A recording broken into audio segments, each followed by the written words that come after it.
difficult to send that link because it's Fine. long link. They don't work well. Yeah, I So maybe started some. recording, so let me know if Okay. I'm audible and all. My Yeah. screen is also visible, right? Yes. Yes. You're Yes. audible and your screen is visible. So I mean, today it would be more of a quick recap, and then I'll go through the Pearson correlation in Okay. detail in terms of how to do it for the assignment as well. So that would be the main agenda for today. So from recap point of view, right? I mean, I'll just quickly browse through whatever that we have done earlier, right? So first thing is population. So right, what is population? So when we are actually talking about a problem, we are talking about, let's say, if we are taking a problem like, okay, what is the average intelligence of MA psychology class? So here population is nothing but the entire all the students who are MA psychology, who are exactly doing the MA psychology. Or if the problem statement is about what is the average height in Karnataka, then population is nothing but the entire Karnataka state population. So it is like a total set of whatever the data that we are trying to evaluate is population. So generally it is huge, and in most of the problems we might not be able to collect data for entire population. Let's say if I want to actually check the average height of Karnataka, I can't really go and measure the height of each and every person there. So that is why we take the sample and then do the evaluation on that sample, and then come to a conclusion based on whatever that we get out of the sample. So there are various ways to select the sample that people try to identify from various creeds and genders and all those things, just to make sure that they have enough variety covered. So there are various techniques. I think research methodology really talks about how exactly sampling needs to be done and what is sampling bias and all those stuff. But nevertheless, here what we are understanding is what is the population and what is the sample. So we have a big population, in that we select a sample and then we study that particular sample. That's exactly what sampling is. So when it comes to statistics, I mean, the whole point that what we are actually trying to do is we are trying to actually study a particular problem statement and come to a conclusion. And most of the statistical problems are like, it's not an absolute truth. So what it means is, let's say if somebody is saying that average height of Karnataka is some 5.4, 5 foot 5 inches, let's say.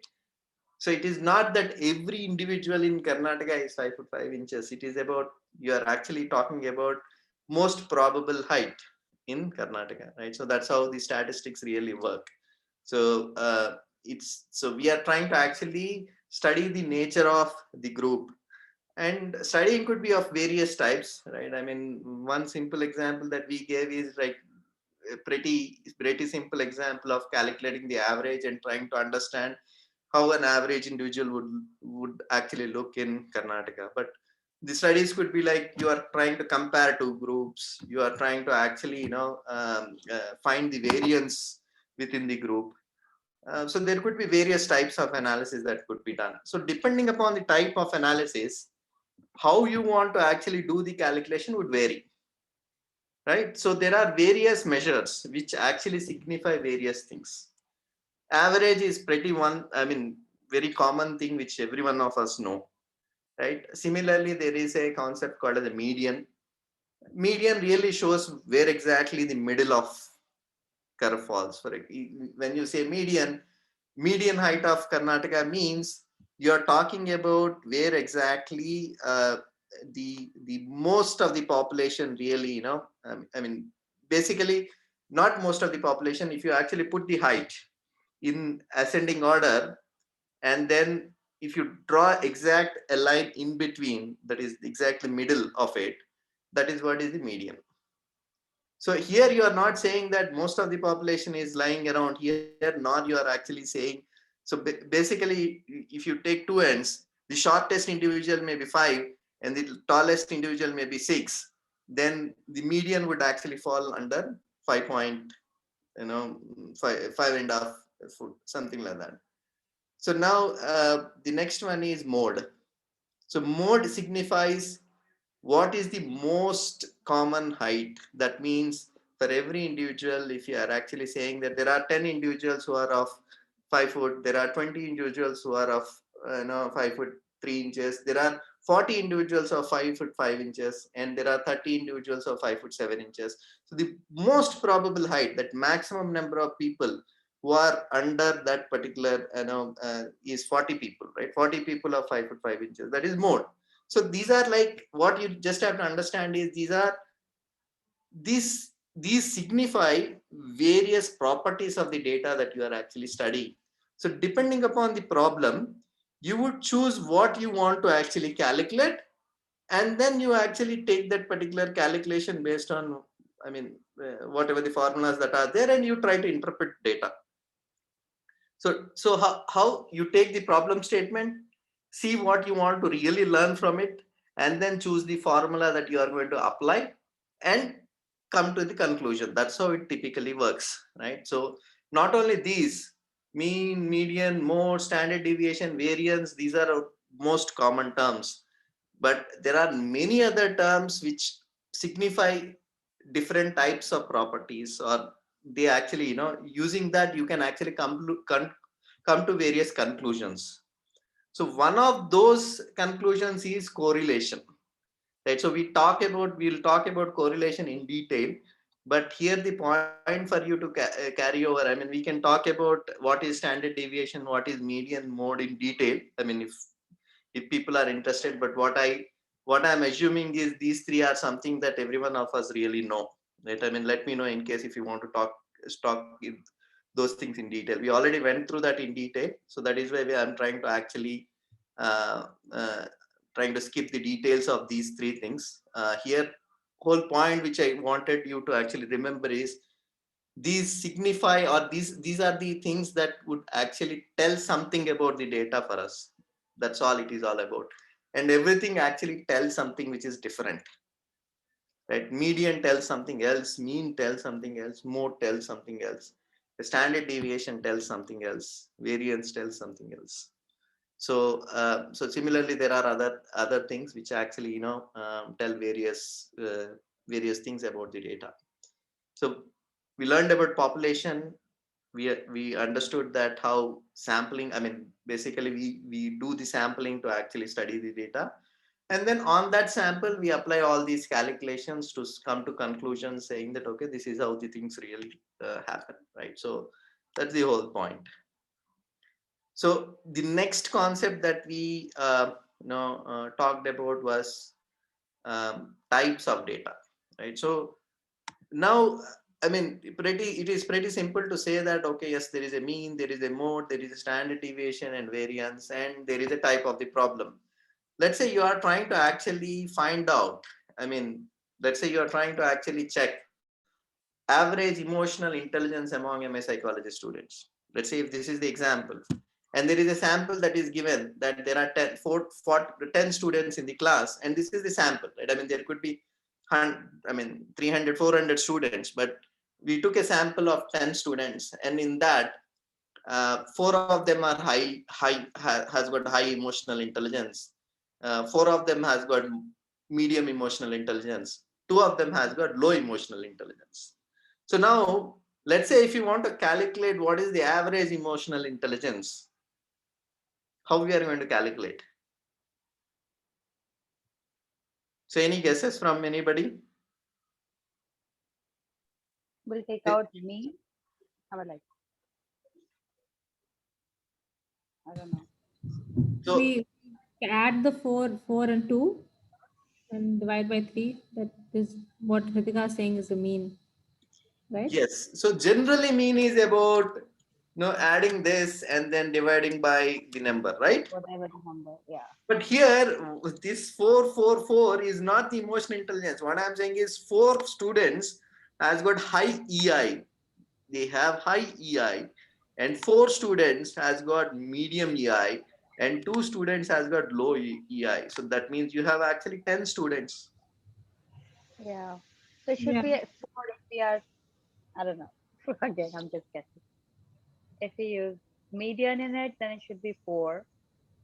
But they haven't given us the EI values. How would we calculate how much is the emotional intelligence? We just know that they have high, medium, low. That's exactly the point here is, right? I mean, the usual way of you calculating average doesn't work in this problem because EI is not a mathematical number. It is a mathematical number. If somebody says, no, somebody scored 30 marks in EI and somebody scored 35 marks in EI and some other scored 40 marks in EI, you calculate the average. It is pretty easy. I can actually apply the mathematical formula and say that, okay, is divided by 3.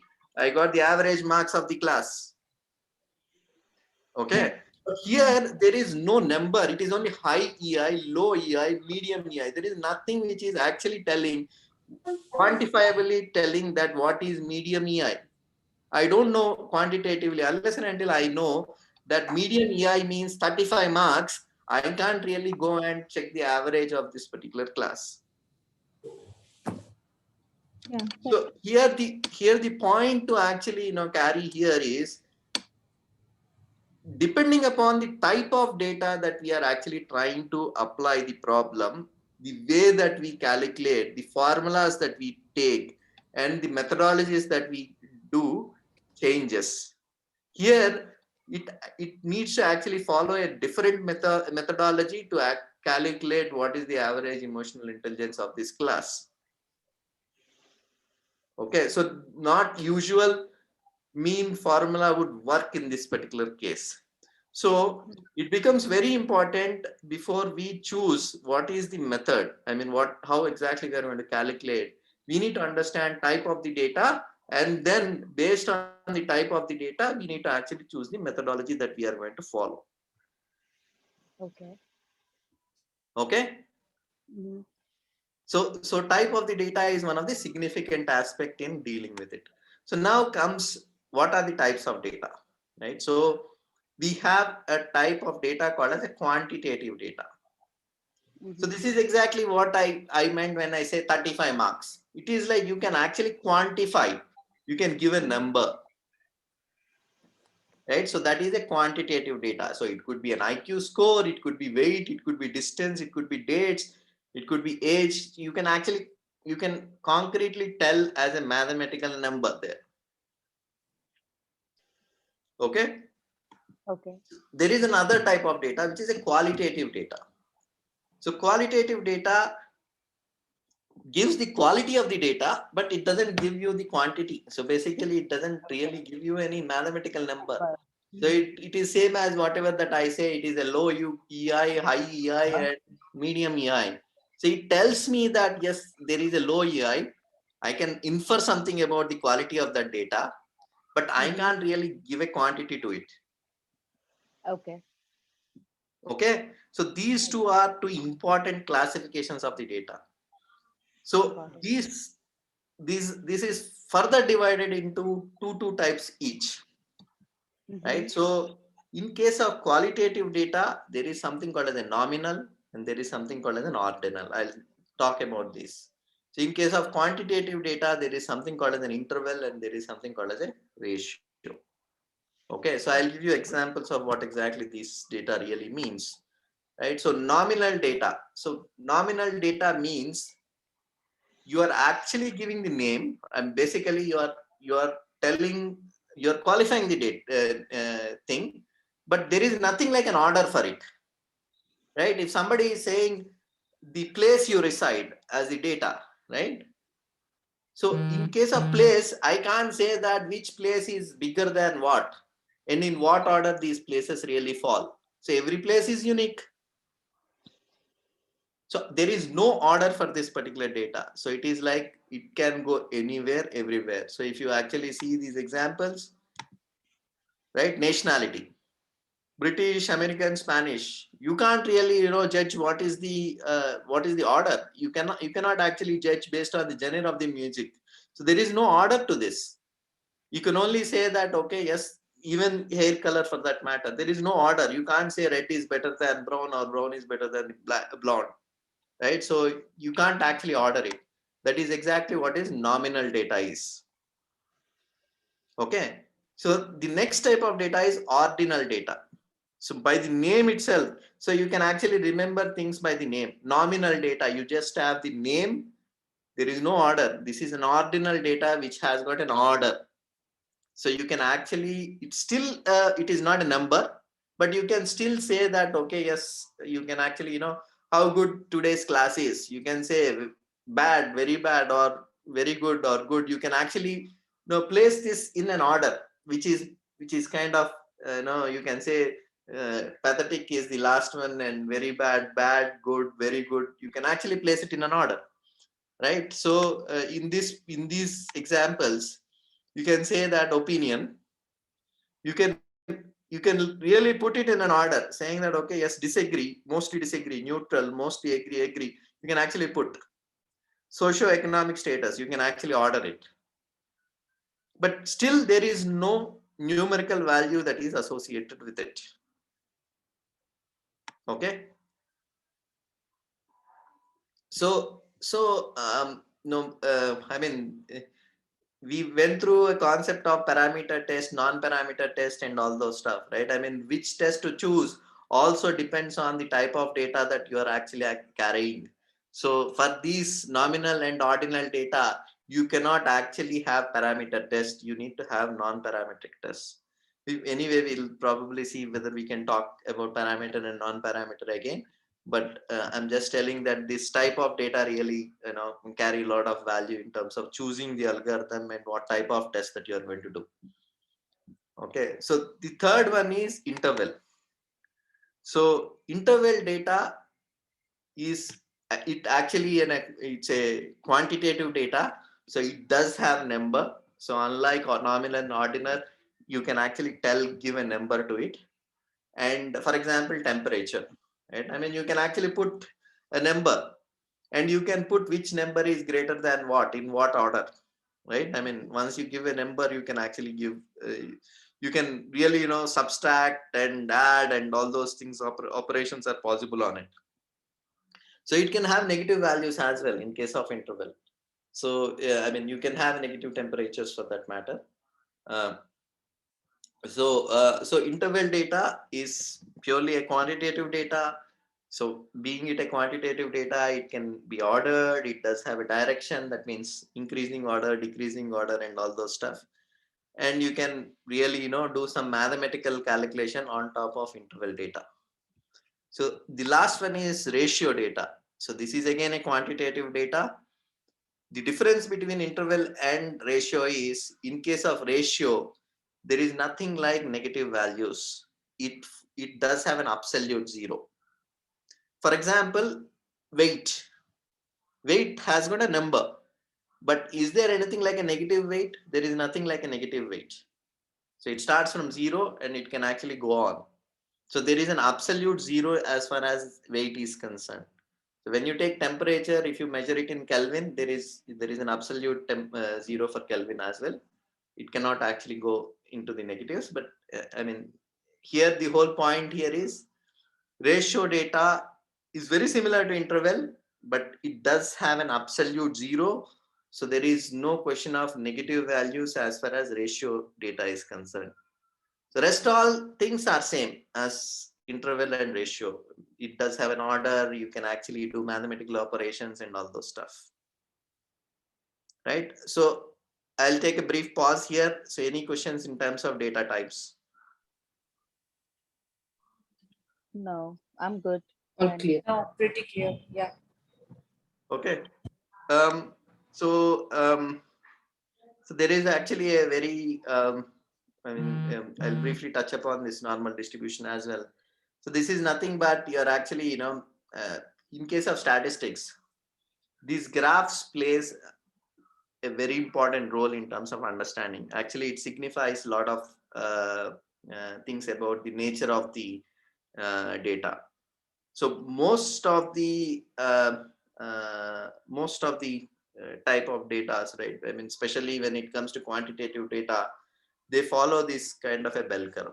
So this is called as a normal distribution, and this is one of the most popular curve where most of the types of data really fits in.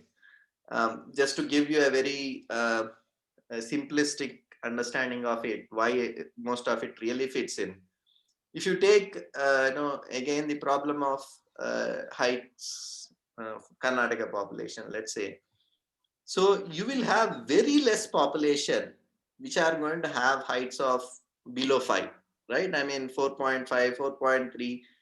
There might be people, but the number of people that might actually be at this stage is very less.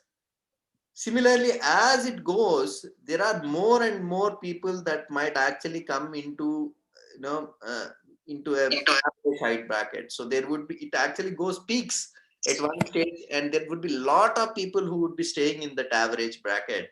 And as the height increases beyond 6, 6.5, 7, there would be like very, very less population. So there is always chances of you having population at both ends, but the amount of population, you can actually see this particular curve is very thin. So what it signifies is there is very less population that is actually, there in this particular end of the curve. And there is large amount of population which is fitting in the middle. So in most of the cases, this is what really happens, right? I mean, the curve might little skew here and there, but in general, a lot of problems really, fall into this particular kind of a distribution when you distribute that particular data, put up a curve. So this is one of the most famous distribution, which is called as the normal distribution. So all standard deviation, mean, etc., all can be inferred by this. So anyway, we'll talk about normal distribution in detail when we actually, interpret the problems in detail. But so this is exactly what normal distribution really means. So I think there is a question in assignment as well, which talks about various properties of normal distribution and all those stuff. Um, so um, so this is a very important distribution to understand how what really signifies. Okay. So next comes the hypothesis. So hypothesis is nothing but the problem statement that we are trying to actually study. Right? So in this particular case, when we are talking about what is the average EI or emotional intelligence of MS psychology class, I mean, we are trying to actually study something. We are trying to actually prove something. So we are trying to prove, or we are trying to actually test some certain things, right? So that is exactly what is hypothesis here. We are trying, this is the research statement that you could actually say.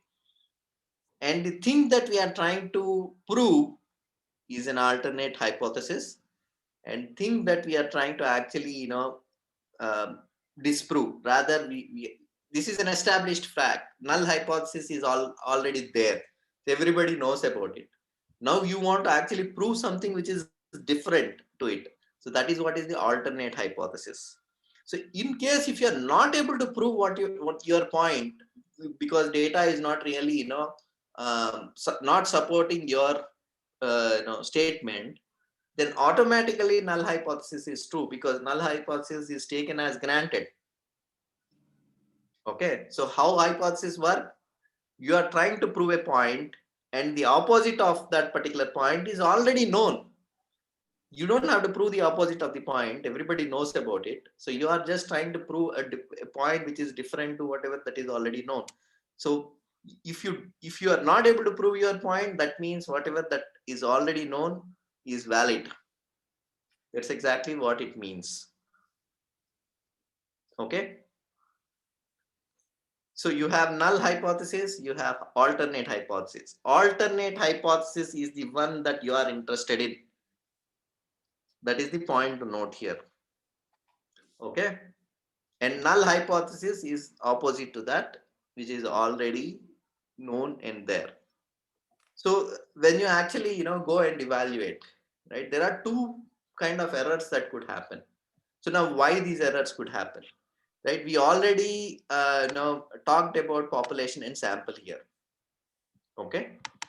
So whenever you are studying a data, you are not really studying the entire data. You are only studying, you are taking the sample, and then you are studying the sample data, right? So now the problem with it is you might have chosen wrong sample, or I mean, incidentally, the sample became which is not really representing your population, then whatever the study that you are actually doing, whatever the conclusion that you are actually making out of that could be incorrect. So even though your mathematical, I mean, here you are not really doubting. So when I am saying the type 1 error, type 2 error and all, you are not doubting the algorithms here. You are doubting your sampling. So hence there is a chance of the errors here. So mathematical way is already fixed. So there is nothing that the mathematical formula is actually giving you these errors. It is about the way that you sampled might actually result into an error. So there are two types of errors that could happen. I mean, this is pretty common sense, right? I mean, you are trying to actually prove your hypothesis. So what could happen? You are actually rejecting the null hypothesis when it is correct. So basically what you are saying, your current statement, you are saying that, okay, now you are making a statement saying that all EI of all MA psychology students is very high. The average EI of MA psychology students is high. You made a statement, right? You are trying to actually prove that statement, saying that emotional intelligence is high once somebody is reading the MA psychology. So now this statement needs to be proven. So now type 1 error is, you have given all the mathematical equations, you came up and said that, yes, I am right. My MA psychology class students does have an high EI. What it means is I am now rejecting the current hypothesis, null hypothesis, which is like EI of MA psychology students is not high, right? I mean, that is the null hypothesis, because I am trying to actually prove a point, emotional intelligence is high. So the type 1 error is about, I'm trying to actually prove my point, and I already proved my point by taking the sample, but there is a chance that the way that I actually proved that point is incorrect, right? I mean, the null hypothesis is right, but I proved that null hypothesis is wrong. That is type 1 error. So type 2 error is, now null hypothesis is actually wrong. So that means MA psychology class does have high EI, which is correct, but because of the sample that I took, I am not able to prove that. So that means I am not able to reject hypothesis that it is wrong. So basically I am not able to reject null hypothesis. I am not able to prove my alternate hypothesis because my sample didn't actually give me the right values. So that is type 2 error. Okay. So in a lot of our assignment problems, we actually test the significance of the result. So what we are actually doing is, we are trying to actually qualify type 1 error and type 2 error. Rather, we are saying that we are not doing type 1 error and type 2 error. We are safe is what we are trying to actually prove. We proved a point, and there is way to test your significance. Basically, you got the result, and how do you actually prove that your result is safe? You are not really stepping into the area of type 1 or type 2 error, right? So that is what is the test of significance, where you actually test your values and make sure that you don't have any problem of sampling. I mean, you are in a safe zone is exactly what you are actually telling about it. Okay.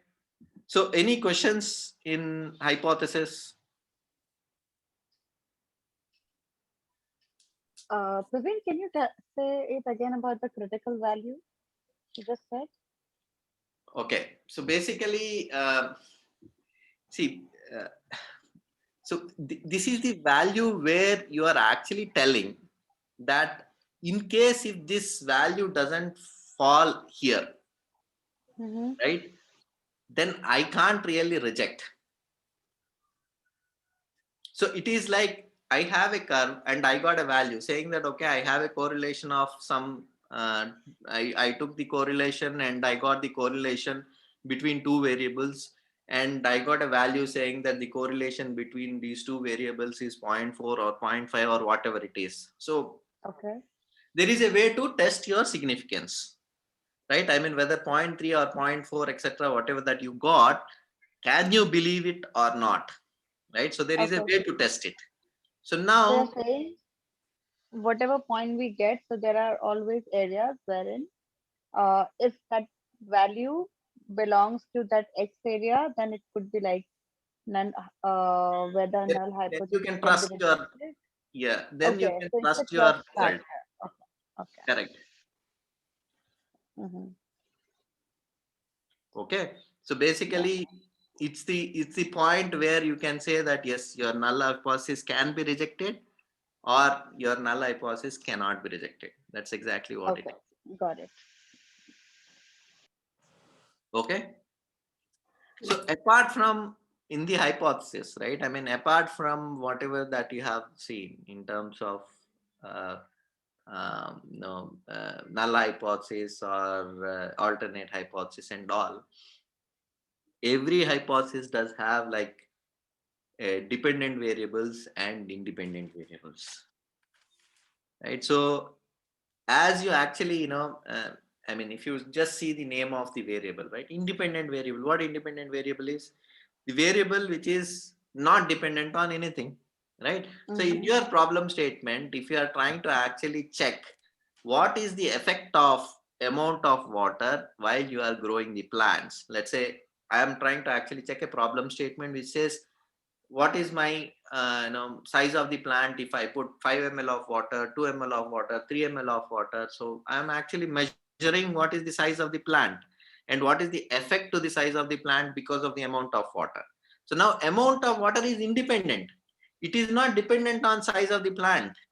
Rather, size of the plant is dependent on amount of water, right? Mm-hmm. So the variables which I am changing, right? I am actually changing that variable and checking the effect. Mm-hmm. The effect is size of the plant. The variable that I am changing is amount of the water. So the variable which I am changing is independent variable. The variable which is actually getting changed or getting affected because of my changes is dependent variable. So you can simply remember by the name of the variable, independent and dependent. Dependent variable is depending upon whatever the independent variables that you are changing, and independent variables you can actually alter without uh, no, uh, independently. I mean, you are not really, that is the variable that you are actually using to check the effect on. Okay. Is it clear? Yep. Okay. So now heading towards correlation. So I'll briefly tell what exactly correlation is, and then we'll solve Pearson correlation. Today, hopefully, I think we should be able to complete Pearson correlation is what I'm hoping. So, so correlation like mean, mode, standard deviation, and other things that we talked about, correlation is about comparing two variables. You take two variables and you are trying to actually compare, then you are actually doing the correlation of it. Okay. So now these two variables can be of any data type, right? So basically I can compare, color of the hair to the bank balance, right? So I mean, the type of the data that I have is, a purely a quantitative data. Qualitative data, not exactly a quantitative data. Similarly, I can have a comparison of ice cream sales versus temperature of the day, where I have both as quantitative data, right? So you can compare any types of data, and depending upon type of data, various algorithms would actually come into picture. So when you are comparing quantitative data, so Pearson correlation really comes into play. Okay. So it is applicable for the quantitative data, and it also assumes a lot of other things which we talk about assumptions. But correlation is nothing but comparing two different data. So basically, you are just trying to check what is the relationship between these two. Here, the point to note is you are just trying to identify the relationship. You are not trying to prove that which causes what. Here, causation is not the point that you are trying to prove. You're not really saying that ice cream sales and temperature, I mean, temperature is, you can't really put up a mathematical formula saying that, okay, if so and so is the temperature, so and so is the ice cream sales that is going to put. I mean, you're not telling whether temperature is really causing the ice cream sales to go up or not. You're just checking whether they two are related or not. Here, causation, which causes what? Whether ice cream sales is causing temperature to increase or temperature is causing ice cream sales to increase, you don't know. You're not worried about which is causing what. You are just saying that, okay, yes, there is a relationship. If temperature is high, ice cream sales actually goes high. That's exactly what you're trying to actually prove. Okay. So in correlation, you actually, you use any type of the correlation technique, whether it is Pearson or Spearman or whatever, various correlation techniques, depending upon the type of the data. The value that is going to come is between +1 and -1. Okay. So it can't go beyond 1. It is between +1 and -1. So if both variables are highly correlated, they can be near either -1 or +1. If they are not at all correlated, they would be 0. 0 means both variables are unrelated. You can't say that, okay, yes, these two variables are related. You can't say that ice cream sales has no link with the temperature of the data, means correlation would be 0. So lesser this value, that means towards the 0, what it means is they are not correlated at all. So if somebody is saying that correlation coefficient is 0.2, then what you are saying is, you are saying the relationship is very weak. 0.2 is very close to 0, right? But if somebody is saying that correlation coefficient is 0.8, it is near the 1. Yes, they are highly correlated. There is actually a relationship between these two variables. That's exactly what you are saying. So similarly, -0.8 is also that they are highly correlated.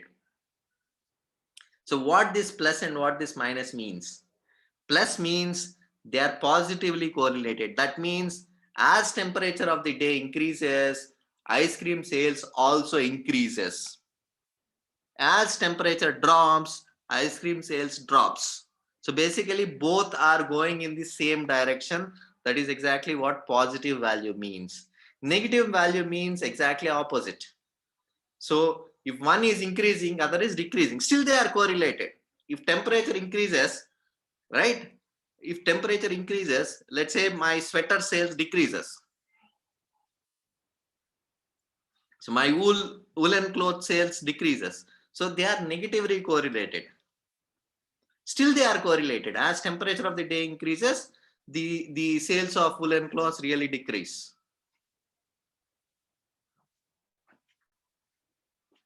Okay, so that's how you interpret the correlation coefficient.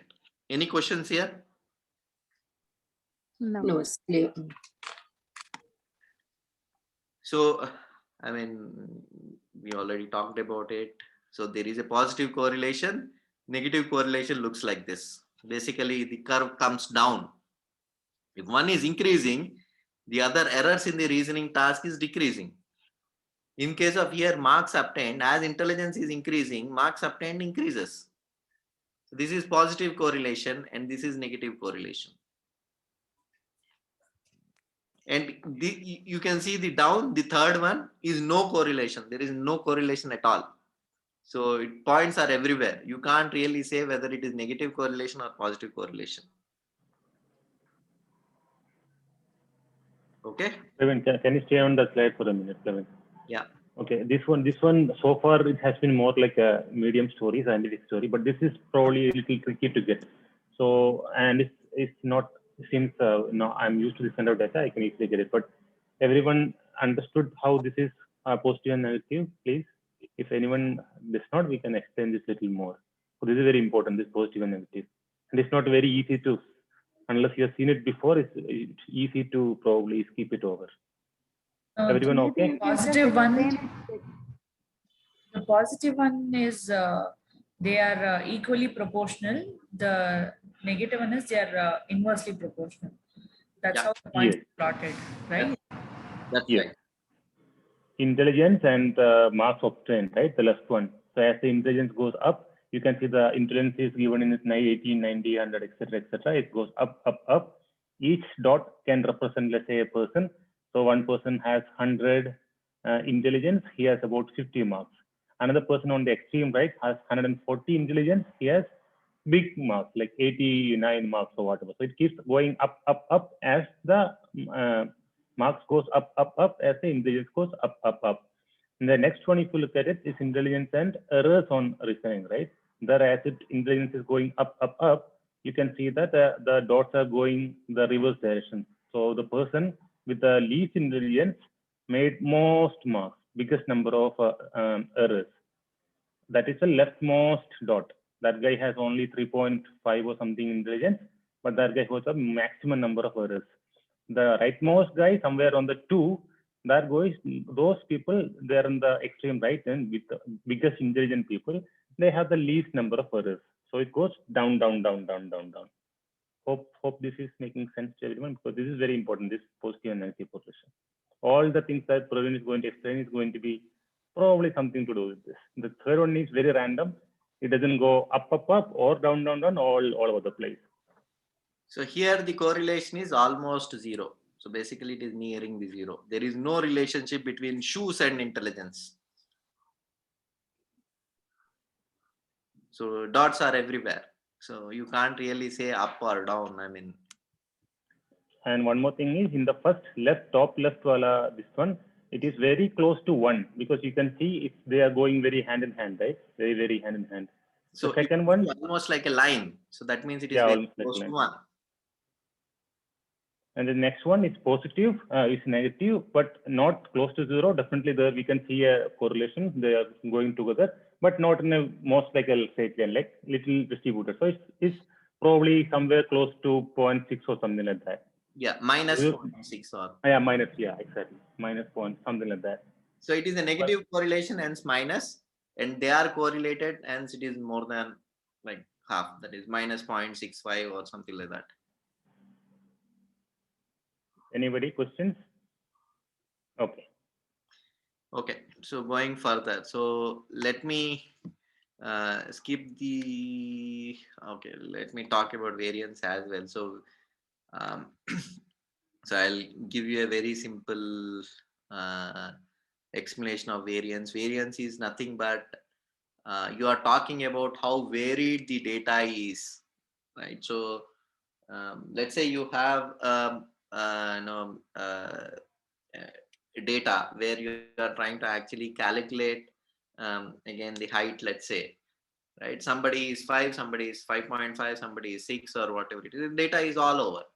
So now you take a mean value, right? I mean the average height, and if you're trying to actually check how far this particular data is varied, that means even the average value is 5 foot 5 inches, let's say, right? I mean, how many people are really on 5 foot 5 inches? Is it like people are like all over distributed? It's just that mathematically when we calculate the average, it came as 5.5, or is it really that everybody is in and around 5.5?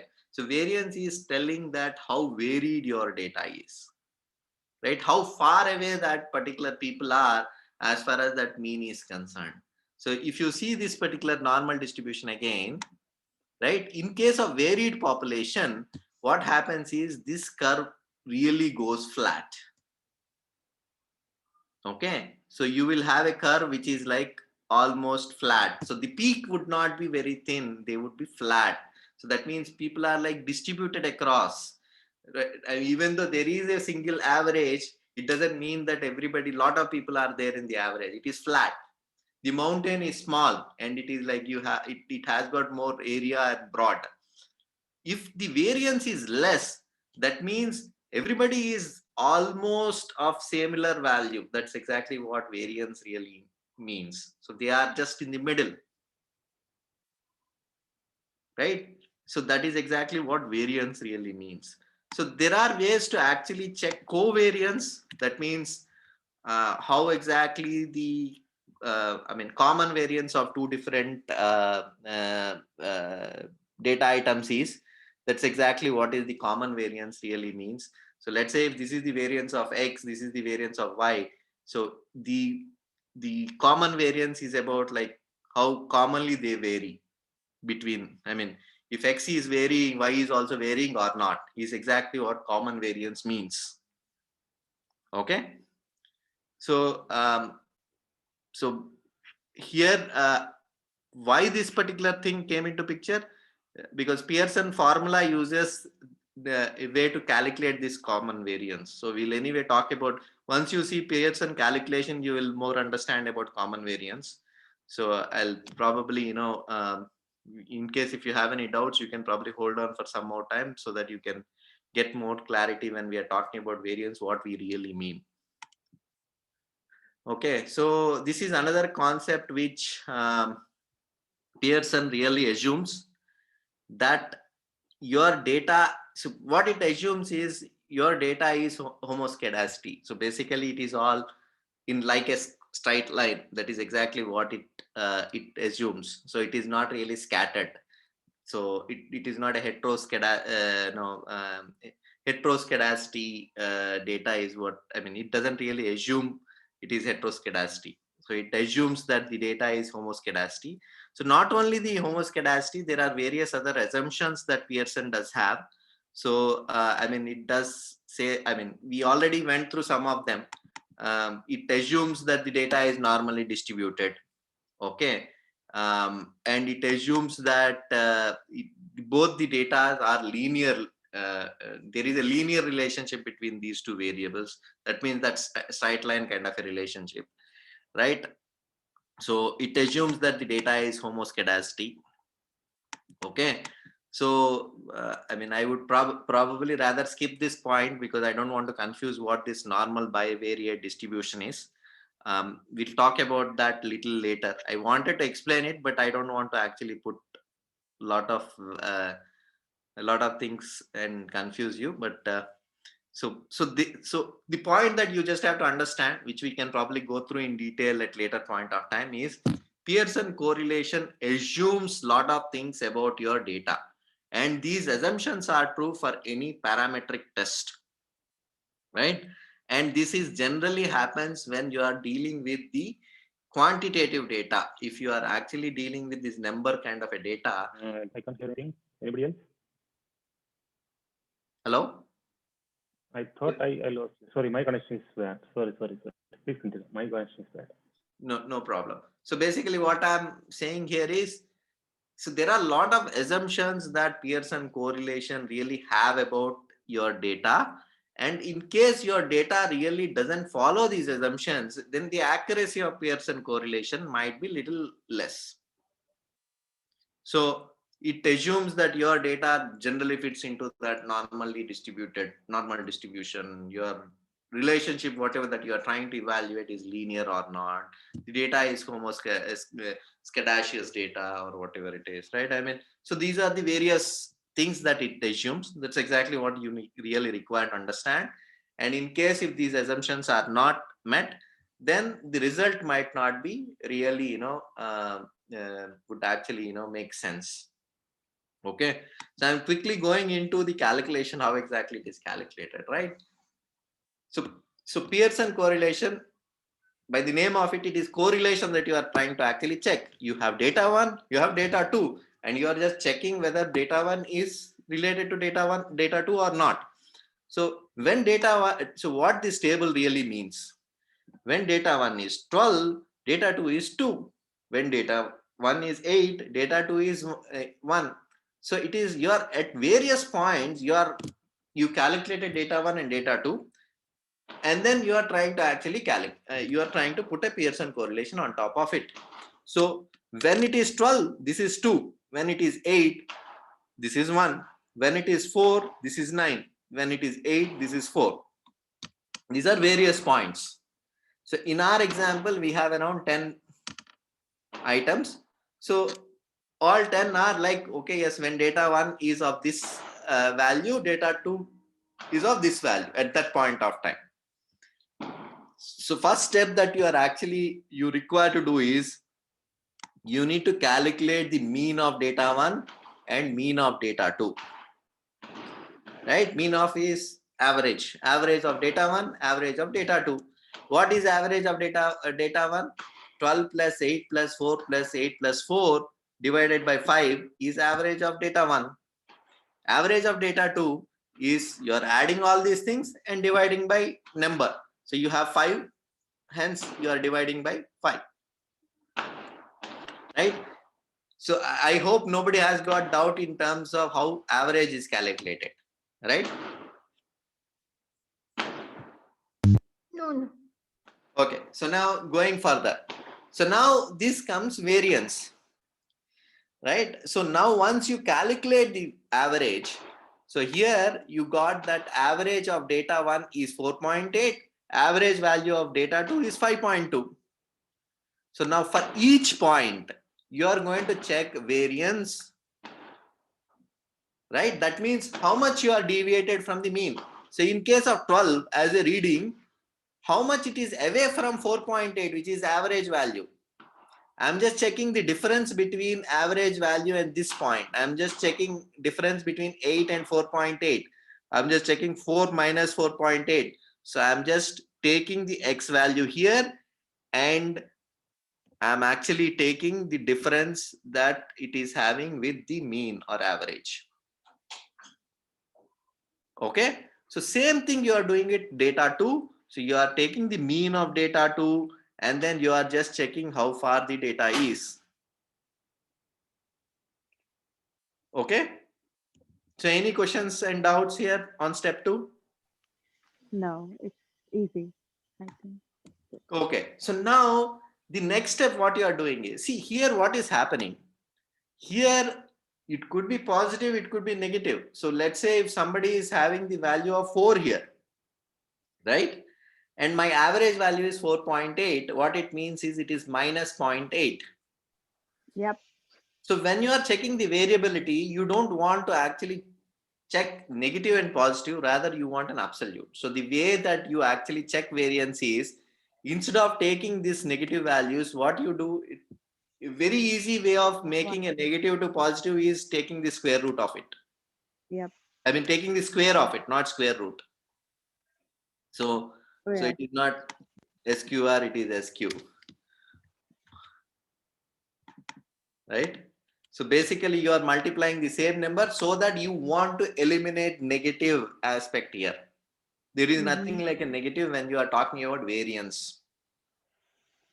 So what you are doing, you are simply taking this variance, whatever that you got, and you are just making the square of that. So minus 0.8 into minus 0.8, 3.2 into 3.2, minus 0.8 into minus 0.8. So in the end, what you are actually doing is you are just checking variance of data 1 and variance of data 2 separately. Okay. So now how to do it combinedly, right? So in case of combined covariance, what you are actually doing is you are taking this X minus M1 and data 2 of Y minus M2, and then you are multiplying both. Here you are taking the square of these two.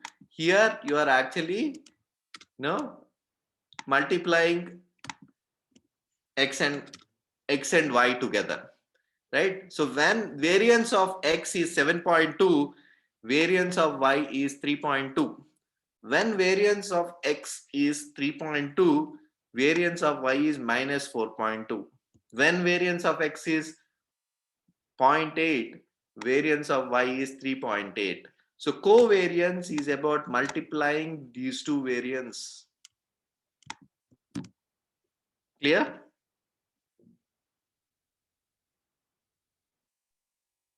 Can you repeat, Praveen, Okay. one more time? So up to here, it is clear, right? Yeah. So Mhm. basically, you are checking X covariance independently, Y variance independently. Okay. So now you are you need to, I mean, whole exercise is about correlating X and Y. What is the point of checking X variance separate, Y variance separate?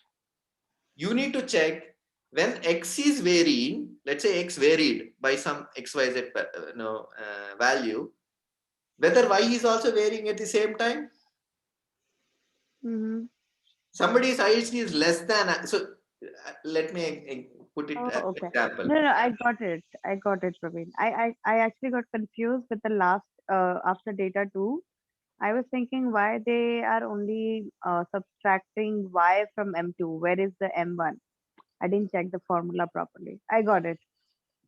Okay. So here Yeah. you are saying when somebody's height is less than average height, are there actually eating less when compared to average meal? So whether there is a relationship between the meal and height, let's say.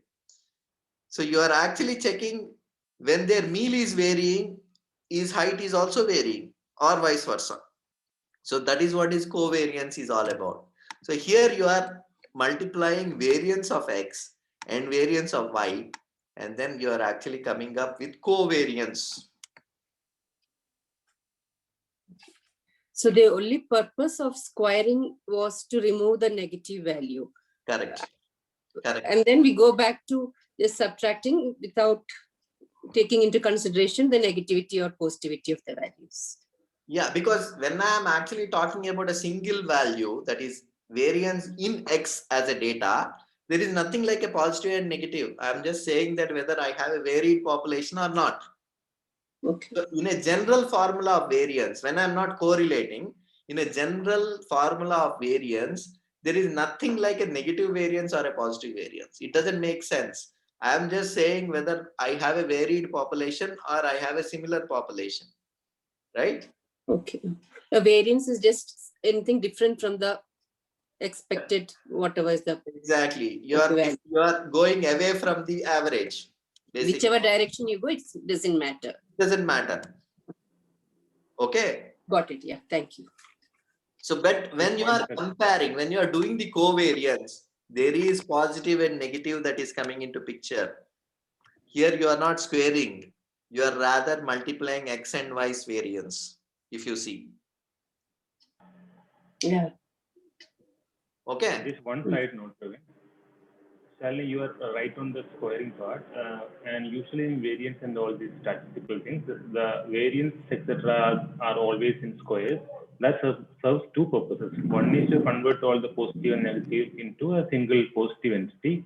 Second is, more interestingly, the more you go away from the mean, the more you move in either direction, left or right.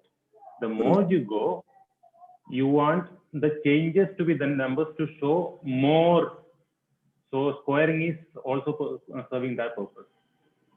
To increase the increases magnitude, show that exactly magnitude. The value. Exactly.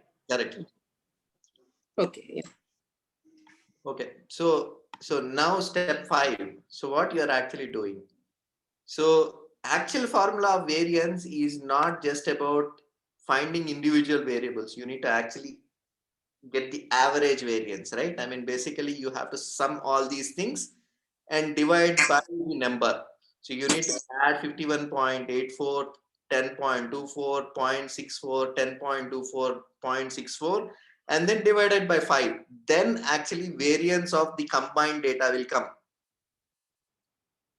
Okay? Got this point? So the standard deviation is nothing but it is square root of variance. So whatever that you are actually seeing inside the square root is the actual variance formula. So you are actually. I have a doubt. Yes. You are doing this average variance. You take the variance values of the combined variance for all the 5 numbers. Yes. Okay. Yes. So you are, if you see that, you are actually just adding all these squares that you got here. So 51.84, 10.24, 0.64, 10.24, and see here your individual variance, right? You are talking about at this point how varied it is. But when you are talking about combined variance, you need to actually get the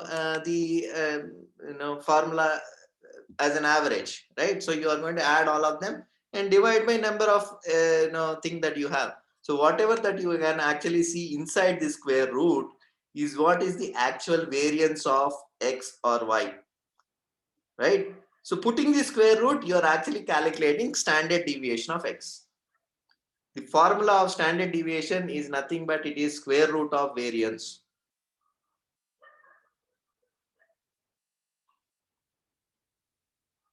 Any doubt here? Do you understand how to calculate standard deviation? Yep. Okay, so this is step 5. You are going to calculate standard deviation of x separately, y separately. Okay, so now you are going to calculate covariance of x and y. So this is also very same. You are going to, here you are talking about covariance separately for each point. How you are going to find covariance across data? You need to add it and find the average. So covariance formula is nothing but you are taking the average of this x and y and dividing by number. So actually speaking, it is not very difficult to remember this formula if you really understand what is the principle here, right? So you are actually finding the covariance across data. That means you are averaging out all these values. You are saying 23.04 minus 13.44 minus 3.04, etc. divided by 5. So you are finding covariance across data. That is, here the covariance is minus 0.224. Here covariance can be positive, negative. Standard deviation or variance cannot be positive and negative. Okay. So now comes Pearson correlation. What Pearson correlation does is covariance divided by standard deviation of x and standard deviation of y is Pearson correlation. It is pretty straightforward formula. Covariance divided by standard deviation of x, standard deviation of y. So what you did to summarize, you calculated standard deviation of x separately, standard deviation of y separately, and then you calculated covariance of x and y. And what you are doing is you are dividing covariance with standard deviation of x and standard deviation of y. Okay, so here, if you put it in this formula, covariance is minus 0.224 divided by standard deviation of x is 3.82, standard deviation of y is 3.665. So in the end, you got Pearson correlation as minus 0.016. Okay, so what you infer out of it, if my Pearson correlation is almost 0, then data 1 and data 2 are not correlated at all. That is exactly what you can actually come as a conclusion, saying that data 1 and data 2, they are not related. Okay. Because it is near 0. Is there a cutoff point where we decide, okay, below this we can ignore and say that there is no connection? There is nothing like a cutoff point. Here you say that nearing the 0 means it is, as it nears the 0, the relationship is so less. As it goes away from 0 towards 1, either 1 or minus 1, relationship is increasing. So there is nothing like a cutoff. So it is basic thumb rule that you generally follow, that okay, if you just see the number 0.016, it is almost 0. So that is why you are saying the correlation is very, very, very less, very feeble. So there is nothing like a cutoff. The strength, it really depends on how near to 0 it is, how far away from 0 it is. That's all. Got it. so that is the way to calculate Pearson.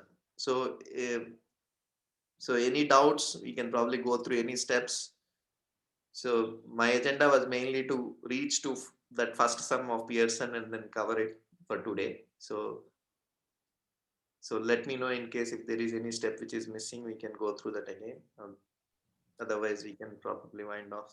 Praveen, can you just take some random values and give a live example, like now, a different example? Yeah, definitely. So I mean, the things would I mean, doesn't change much here, right? So basically, Like with simple numbers, like 1, 2, 3, 4, just with simple numbers. yeah, I'll give you very one more tip. So most of our statistical problems, right, which are there in our assignments, can be verified. So you will get an online calculator for most of the problems, right? So basically, let's say.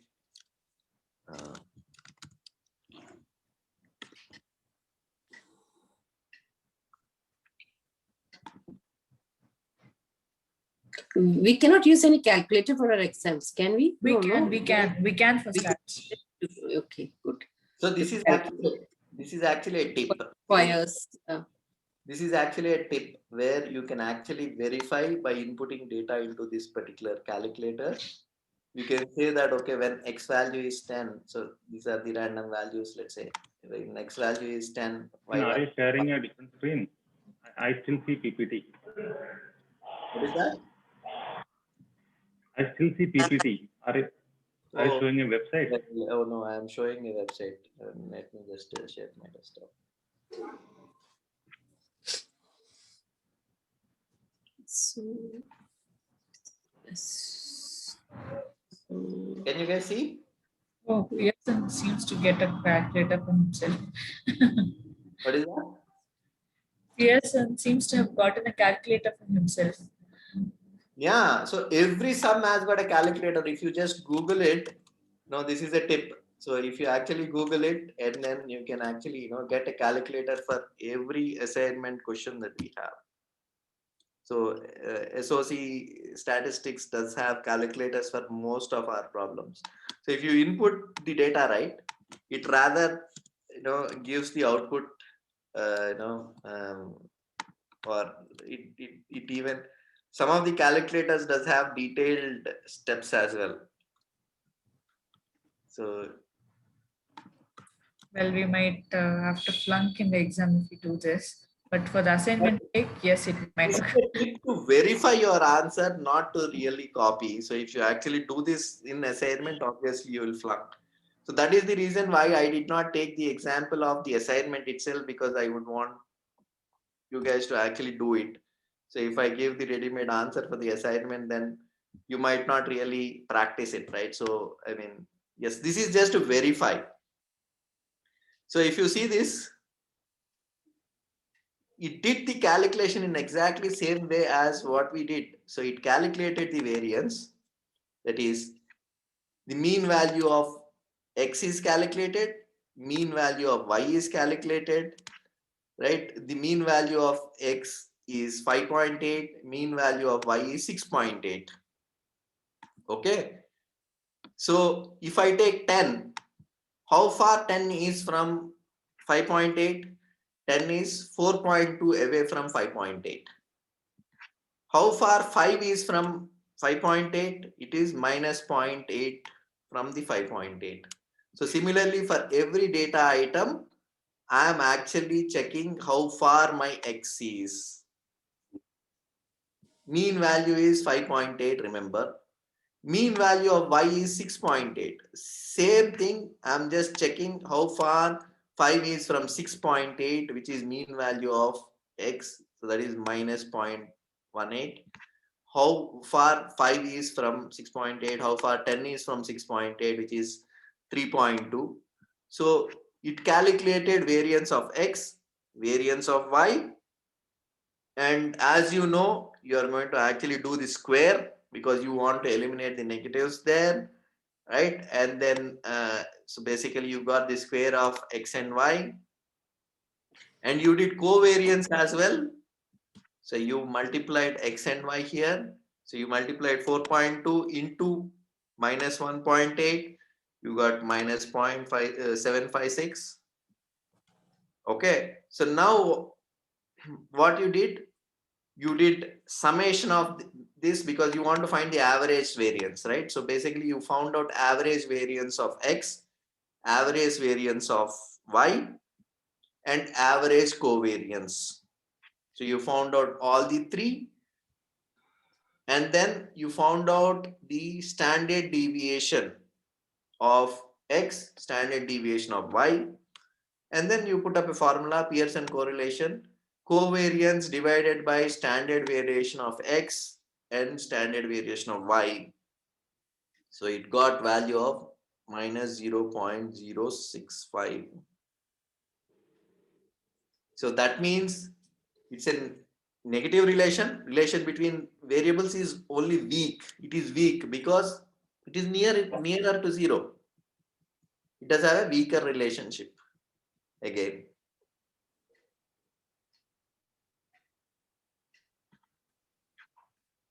So if we purposefully put up a data saying that, let's say if the 10 is 5, if I put up a data to cook up, let's say 7 is 4, I'm trying to vary this in a. See, in our assignment, the question is product moment correlation. It's all the same, is it? Yeah. Yes.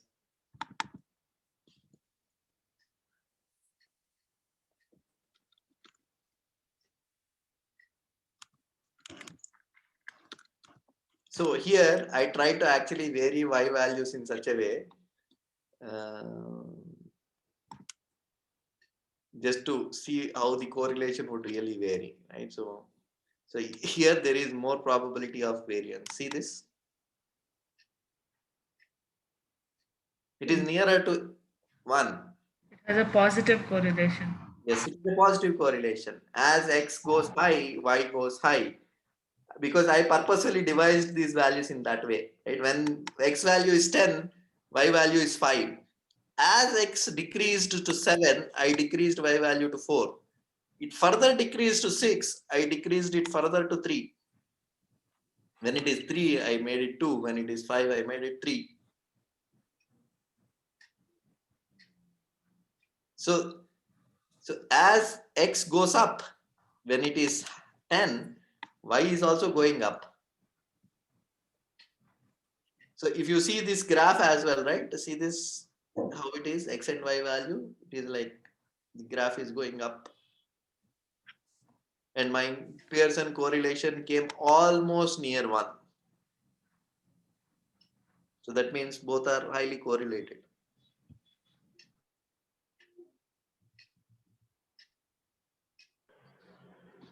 Okay. One doubt, Praveen. Yes. Kritika, you have something? Kritika, did I stop you? Okay, I'll continue.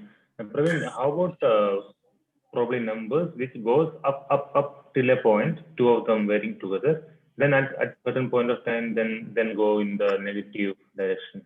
Yeah, so that is what homoscedasticity is all about. So remember we talked about homoscedasticity. Where is that? Yeah, it's like a line. It's almost like a line. So homoscedasticity is all about that. So what Pearson correlation is assuming is it can either go up or it can go down. Data cannot actually do a U-turn. Okay, so Right. so there is no question of data doing that particular curve kind of a thing because it doesn't assume data would ever do that.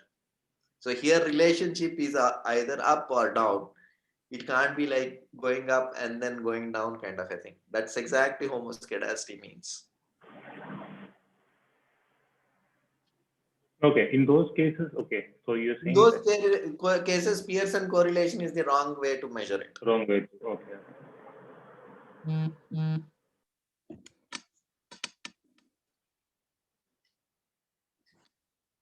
So Yeah. Any other questions? See, Praveen, when we were checking, that site that you shared, they are showing graphs and all those things. Yes. So should we include all that when we are doing our assignments and or even working, this X and Y value? I don't think so. I mean, if you can include, well and good, but Yeah, Shalini, give the link also. make it attractive when the I mean, we can include, but I don't think it is mandatory to draw a graph there. Because drawing So a then graph really requires a table graph would be- paper. Otherwise, you cannot actually plot the points right. I mean, you can still draw those lines and make artificial graph paper and all, but I mean, yeah. it is not definite values. It's not, I don't think they are expecting a graph to be drawn there, at least. So it is up to us to enhance it in whatever way we want to. But I don't think a graph would be an expectation because it's not a graph paper. So it is not very easy to draw a graph. Ravi, Why have they asked for product moment correlation? Are there other types of Pearson's correlation that we need to learn? No, Or as far as I know, it is only the Pearson correlation is only one. So the other name for it is product movement correlation. So it's just another name. yeah, so I don't think there is any other types of Pearson correlation as far as I know. if I may recall properly, this is the exact statistics problems that we get as part of SSLC or 10th exams. The only addition is calculating the Pearson's correlation, or the other 5 steps remain same. Yeah, exactly. I mean, standard deviation, average, mean, and all were like part of Statistics, 10 statistics. yeah. So they were like, actually speaking, Pearson correlation is quite simple in that way. And it is a short problem. Almost, I think in most of the papers, I could see Pearson correlation problem coming there.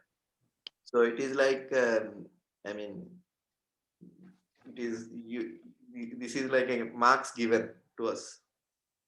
What is it? 5 marks? 5 marks done into pocket. Yes, according to me, yes. Okay. I mean, see, the most easy aspect of statistics is, see, hardly there are around 4 or 5 types of sums which could come. Okay. So in the exam, these are the only sums that they are going to give. So that means if you know these 4 or 5 varieties of sums, how to do it, and none of them are very tough. Okay.